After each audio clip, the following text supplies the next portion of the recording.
Bolivia is the highest, most indigenous, and probably the most dramatic country in South America. It packs the Andes, the Amazon, the world's largest salt flat, and the highest capital city on Earth into one place. And it does it with almost no crowds. It's a country where nothing is quite what you expect, and that's exactly the appeal. Welcome to Optimized Travel Destinations. My name is Ricky, and I am part of the Optimized Travel team. We help travelers plan amazing trips through our concierge service, and our team has worked together to list the absolute best places Bolivia has to offer. These are the top 10 places to visit in Bolivia, counting down from 10 to 1. Number 10. Tarija. Tarija is in southern Bolivia near the Argentine border, about an hour by air from La Paz. It sits in a warm, green valley that feels a world away from the cold highlands and is the heart of Bolivian wine. It's also the home of Singani, the national grape spirit, and the bodegas around town are relaxed, cheap, and genuinely welcoming. Most travelers skip Tarija entirely, and that's exactly why it's such a pleasant surprise. It's mild most of the year, but the Vendimia Harvest Festival in late February and March is the best time to visit.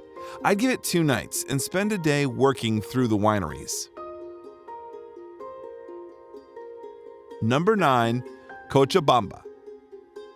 Cochabamba sits in a fertile valley in the center of the country, about 45 minutes by air from La Paz. It has the best climate in Bolivia and the best food. This is the country's culinary capital, and the eating here is reason enough to come.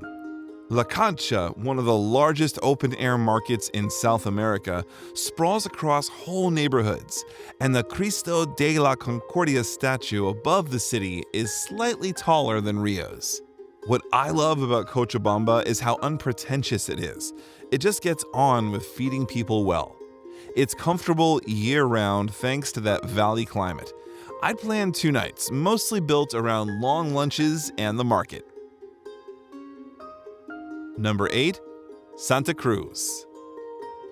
Santa Cruz is out in the tropical lowlands to the east, and it's a completely different Bolivia. Hot, flat, green, and fast-growing, with none of the altitude of the highlands. It's the country's economic engine and biggest city, yet its colonial plaza still has a relaxed feel. Most people use it as a gateway, but the real draw is nearby. Samaipata, a mysterious pre-Inca rock site, and some of Bolivia's best national parks. The lowland climate is warm all year, though the dry season from May to October is easiest. I'd give it 2 nights with a day trip out to Samaipata.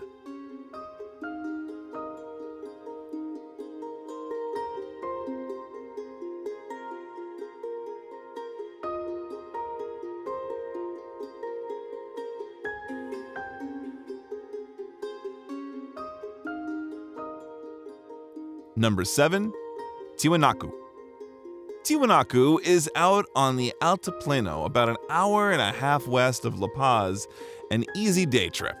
This was one of the most important pre-Inca civilizations in the Americas, and the ruins are strange and impressive. Massive carved stone gateways, a temple wall studded with sculpted faces, and monoliths whose meaning we still only half understand. It's not as large as Machu Picchu, but its pre-Inca history is unlike anywhere else in the region. Go on a clear day when the light on the Altiplano is sharpest. A half day covers it well, and it combines easily with the drive out toward Lake Titicaca. Number 6. Rurrenabaque and the Amazon. Rurrenabaque is a small river town in the northern Amazon basin, about 45 minutes by small plane from La Paz, and the flight down from the mountains into the jungle is spectacular. It's the launch point for 2 very different trips: the dense rainforest of Madidi National Park, one of the most biodiverse places on Earth, and the pampas, flooded grasslands where the wildlife spotting is genuinely incredible. If you want the Amazon without the crowds, this is one of the continent's best value experiences. The dry season from May to October is the time to go. I'd plan 3 or 4 nights, split between the jungle and the pampas. Number 5. Potosí. Potosí sits at over 4,000 meters in the southern highlands, which makes it one of the highest cities in the world. It was once one of the richest cities on earth thanks to the silver of Cerro Rico, which actually funded the entire Spanish Empire. The colonial center, all churches and grand facades, is a UNESCO site that reflects that lost wealth. You can still tour the working mines, though it's dusty, tight, and sobering. It tells you more about Bolivia's history than any museum could. I think Potosí is one of the most quietly powerful places in the country. Come in the dry season and take the altitude seriously. This is not the place to arrive straight from sea level. I'd give it 2 nights and go easy on day 1. Number 4. Lake Titicaca and Isla del Sol. Lake Titicaca is the highest navigable lake in the world, straddling the border with Peru, about 3.5 hours from La Paz. The Bolivian side centers on Copacabana, a pilgrimage town on the shore, but the real magic is out on Isla del Sol. There are no cars and no roads, just stone paths, terraced hillsides, ancient ruins, and some of the bluest water you'll ever see. Walking the island ridge with the snow peaks of the Cordillera Real across the lake is one of the best walks in Bolivia. The dry season is clearest and calmest on the water. I'd stay a night on the island itself rather than day tripping. It's a completely different place once the boats leave.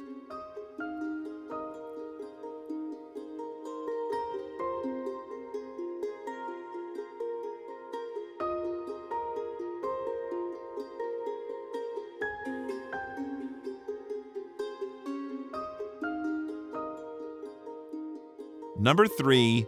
Sucre.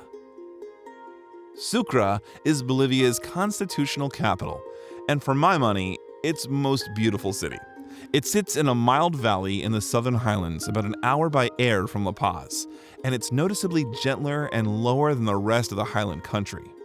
The whole center is whitewashed by law, creating one of South America's most elegant colonial cities of plazas, churches, and courtyards, all UNESCO listed and beautifully kept. It's also a lively university town and one of the best places in South America to learn Spanish. Just outside the city, a limestone cliff of Cal Orco holds thousands of dinosaur footprints tilted almost vertically by geology, one of the largest collections of tracks anywhere in the world. The indigenous markets around Sucre, especially Tarabuco, on Sundays are among the Andes' most authentic.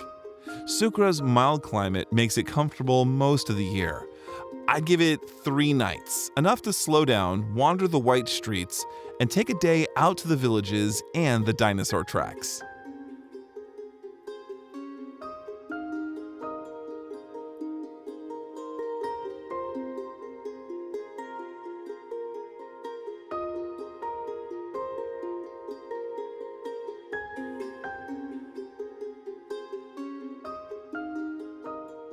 Number 2.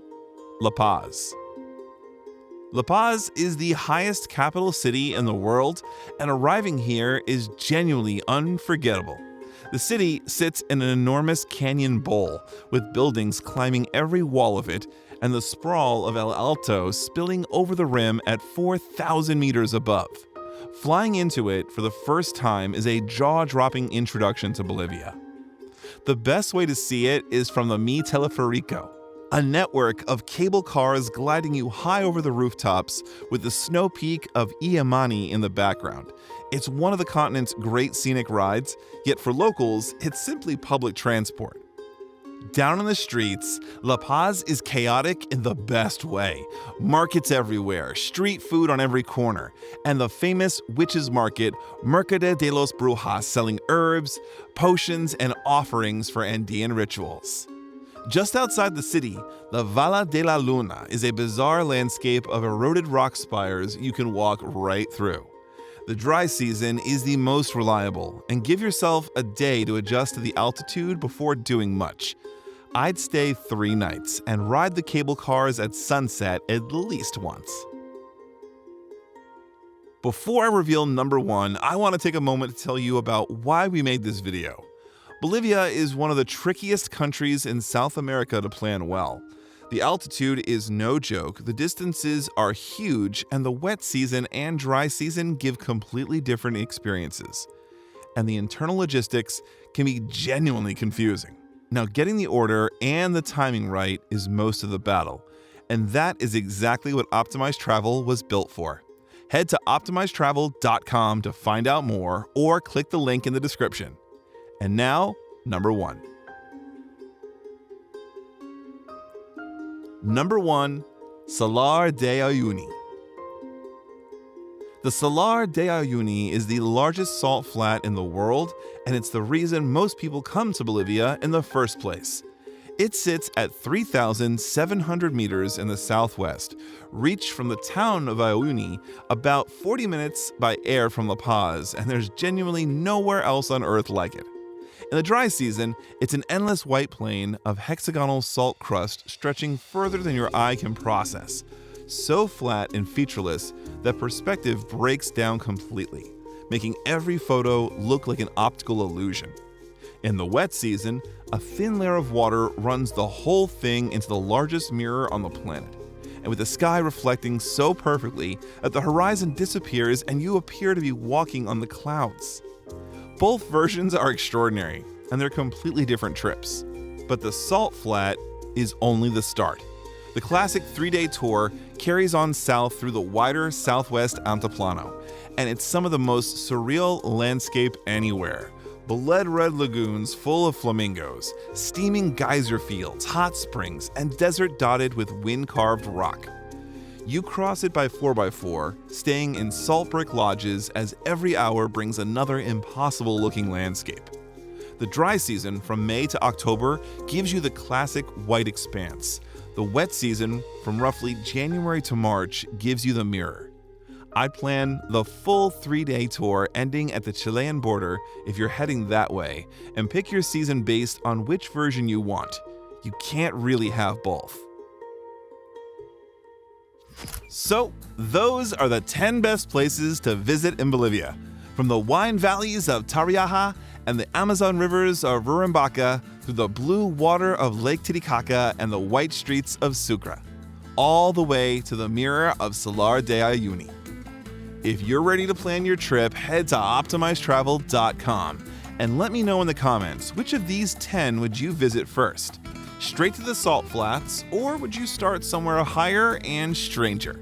Drop it below, and don't forget to subscribe. We cover the world's best destinations every week.